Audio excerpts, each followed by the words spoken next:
Okay, let's talk about continuity of functions now. So we'll first talk about continuity at a specific point, and then if a function is continuous at all points, then we'll just say that the function's continuous. So if you recall from most calculus classes, continuity means that if you take a limit, the function value at the end of the limit of the inputs is equal to the function of the limit of the inputs. What that means for us, if the outputs are close together, then the inputs were close together. So our definition of continuity at a point. So we're going to let E be a subset of X, a metric space, and Y be a metric space too. I'm going to call this X dx.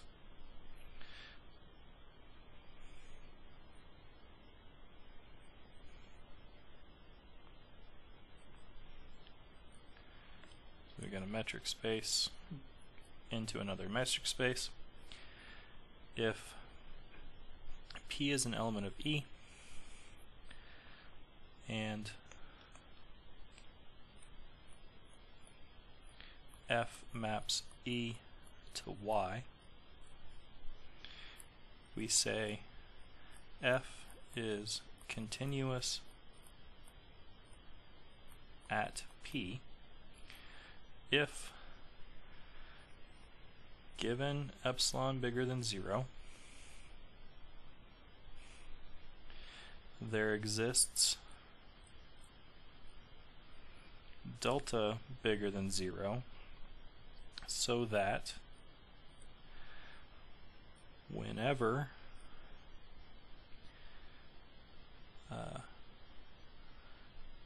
the distance between P and X in X is less than delta, we get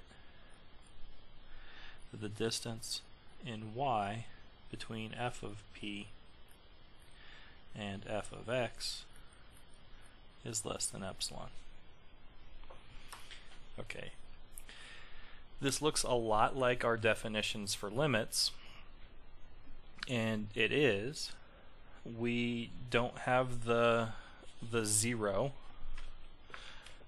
because we've got continuity here. Our limit that we're showing to exist is actually F of P from our definition of continuity, so we don't have to avoid putting P into this delta, right? So let's draw a picture here. What does this picture say? Well, it says if I've got this set E and it maps over to this other set F of E, and maybe I've got a point in here. Let's call this P. Let's call this point F of P.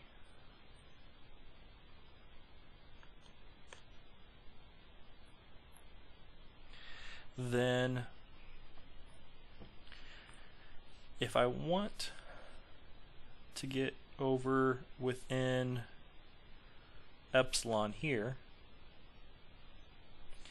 I can choose, or I can always find a delta radius here that sends me inside this circle. Maybe it's sort of not a circle anymore, maybe it's kind of a funny shaped thing, but F sends small circles from the domain into small circles in the range. And that gives us our limit as well, right? As these circles get smaller and smaller, our limits focus around sending things that go close to P to things that get close to F of P, which is kind of our traditional definition of continuity. Okay.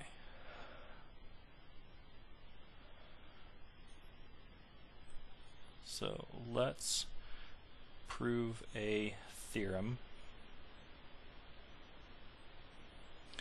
And this theorem will be useful for the 6th question on your homework. And what this, so I need, another definition first. A function f mapping e to y is continuous on e. Here e and y are still like the same subsets. E is a subset of a metric space and y is another metric space. It's going to be continuous on the entire set if it is continuous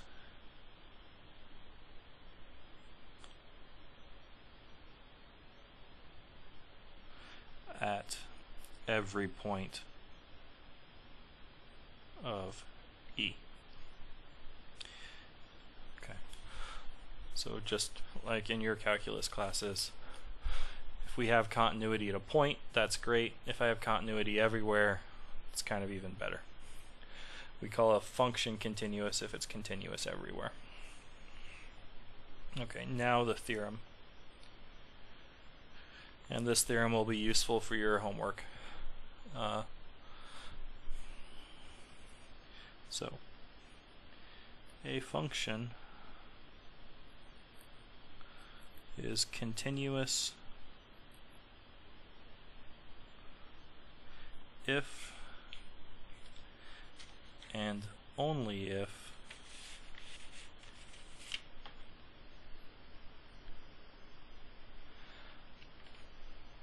for every open set V in Y, f inverse, let me call this function f inverse of V is open in X.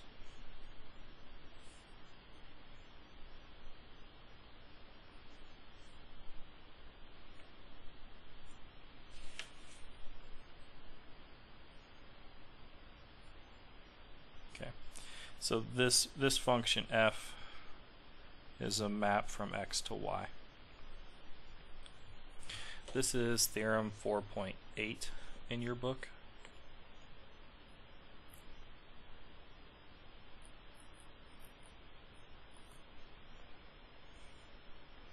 Okay, so let me draw the picture explaining what's going on here. So here's X, here's Y, F goes between them. So I need to find an open set over here, and we're going to call that V. V is an open set. If I look back over here to X, and I figure out where all of these points came from, where did they map from, then that set over here, if I go backwards, is f inverse of V. So this is a set inverse on the function. This is f inverse of V equals all of the x in X such that f of X is in V. Okay. So f might not be invertible, but I can go back and figure out what all of the x's were that would send me inside of V, and that's what we're looking at. And we're going to say a function's continuous if and only if when this guy is open, this guy is open. So that means if I can take a point in here and I can draw a little circle around it, I can go backwards to here and find out where that point came from and draw a circle around it over here. Okay, we know our outputs are usually within epsilon of each other. So this is going to be a neighborhood of epsilon around some point v. And this is going to be a neighborhood delta around sort of where did v come from, x, where v equals f of x. And that's going to give us our open neighborhood. This is open because I could find a neighborhood around it. I can go back here using continuity. I can go back to the left using continuity, and because this neighborhood had a radius of epsilon, continuity tells me I've got a circle of radius delta over here that works for me, and that's going to give me my my openness of the inverse of f. Okay, so let's prove this. Okay. So it's an if and only if. Let's do the first direction. So let f mapping x to y be continuous.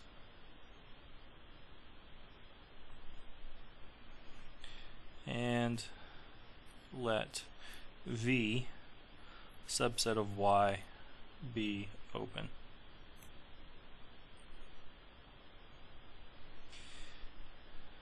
Then we need to show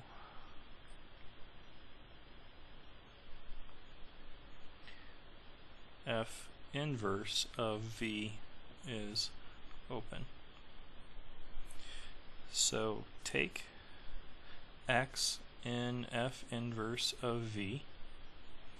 F inverse of v lives back in the domain, right?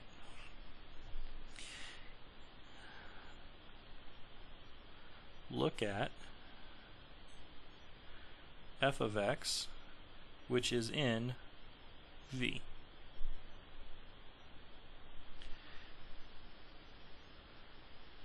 Since f of x is in v, which is open, there exists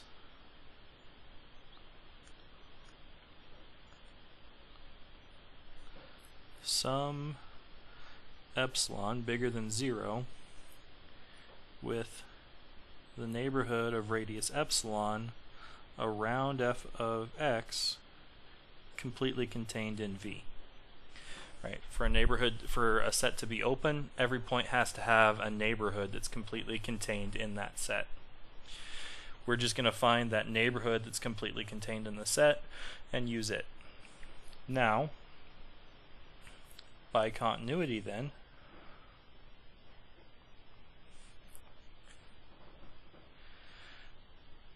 there is a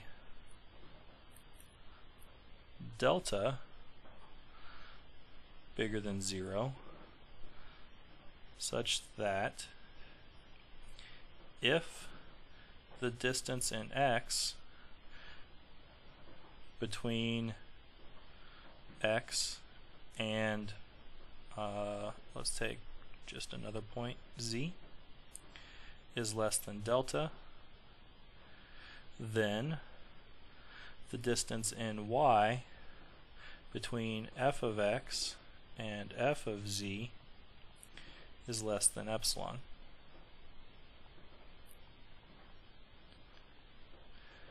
This means that z is in f inverse of v. Why is that? Well, everything in this little epsilon neighborhood is in v, right? This is saying that f of z is in v. If f of z is in v, z is something that sends that maps to something in v, so it should belong to f inverse. Okay, so everything, the entire neighborhood in x of radius delta around x is in f inverse of v, i.e.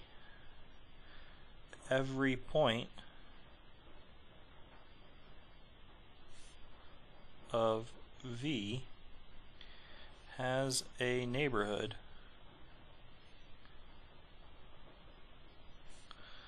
contained in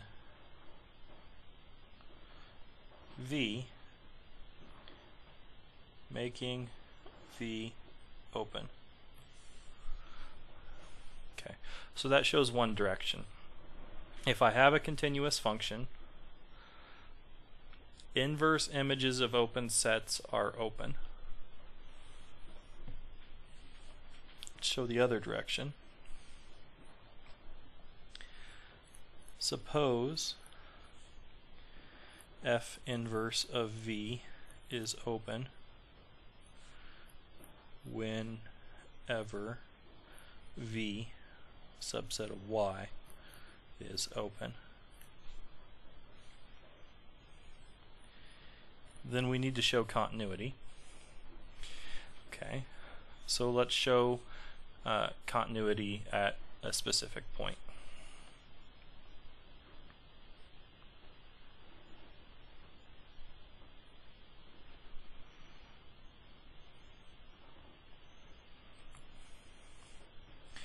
So let's let x be in x. F of x is in y, and y itself is open, right?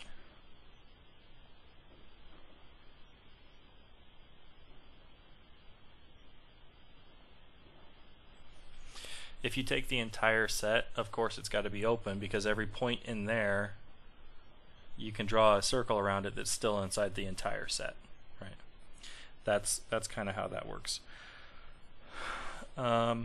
So there is an epsilon neighborhood. So, sorry, given epsilon,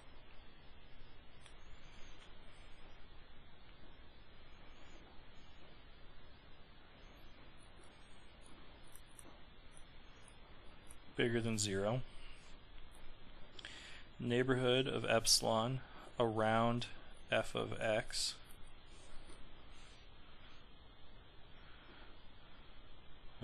is open in y. Didn't really need that, I guess.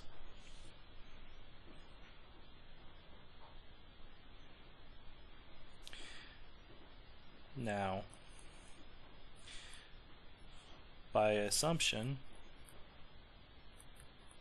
or hypothesis, f inverse of the neighborhood epsilon of f of x is open. So, as x is in f inverse of the neighborhood of epsilon of f of x, there is a neighborhood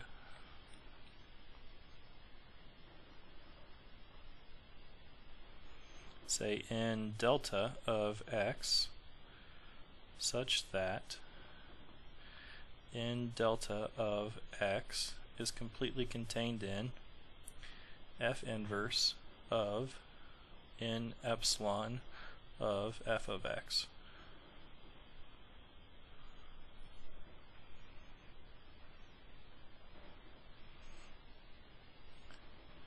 This means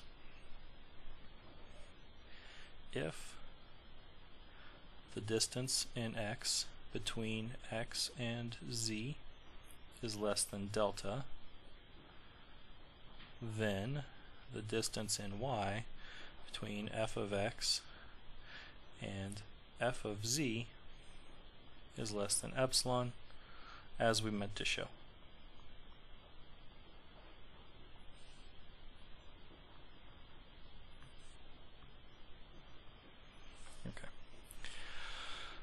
So continuity of functions, we can have our epsilon delta definition, or we can have the idea that open sets preimages are also open. So let's draw some pictures and see an example.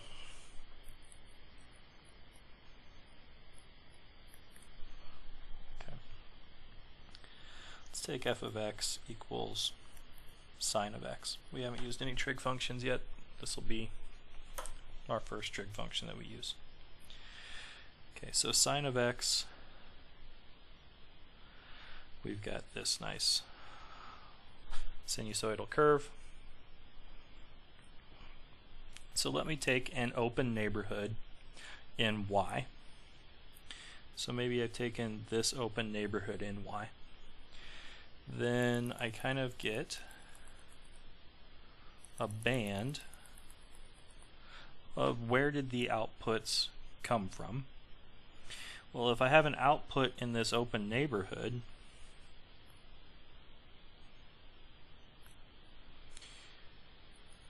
I have these inputs that would get me to that open neighborhood, or these inputs that would get me to that open neighborhood, or these guys.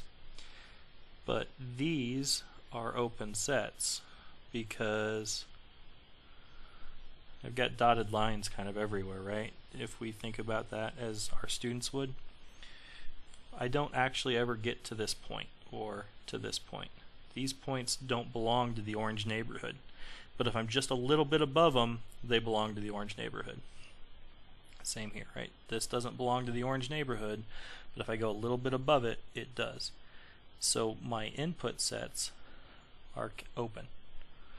If I have this green stuff, oops, this green stuff is F inverse of the orange stuff. Let's just say that this goes from point 0.9 to 2, for example. So F inverse of that gives me an open neighborhood. If I choose a different open neighborhood in my outputs, that's fine too. I'll still have open because it's those dotted lines things again. I don't get to sort of include endpoints in my set.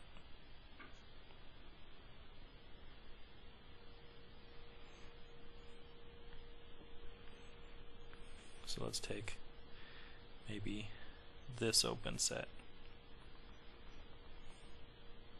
Right, then my inverse, well, where does it leave? It leaves and comes back. It's inside when I'm in there, and then it leaves when I get there, comes back in here, sort of leaves there, it comes in, and it leaves,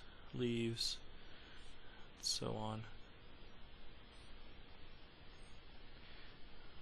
So these open sets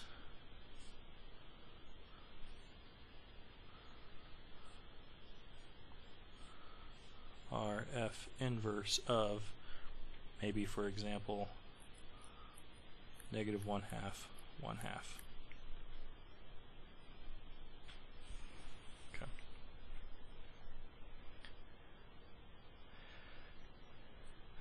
What I want you guys to do is I want you to use this when you're proving your theorem about connectedness. It's actually Theorem 22 in Chapter 4. So you can read through Theorem 22 when you do your homework.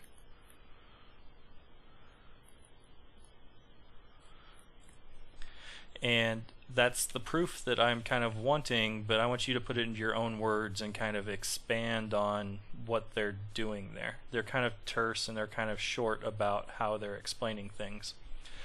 And then Theorem 4.23 is what you're probably most familiar with as the intermediate value theorem. But Theorem 4.23 is pretty much identical to Theorem 4.22 when we do the real line and we reference back to the proof that we did that every connected set in the reals is an interval. Okay, so that should help you with your last homework question.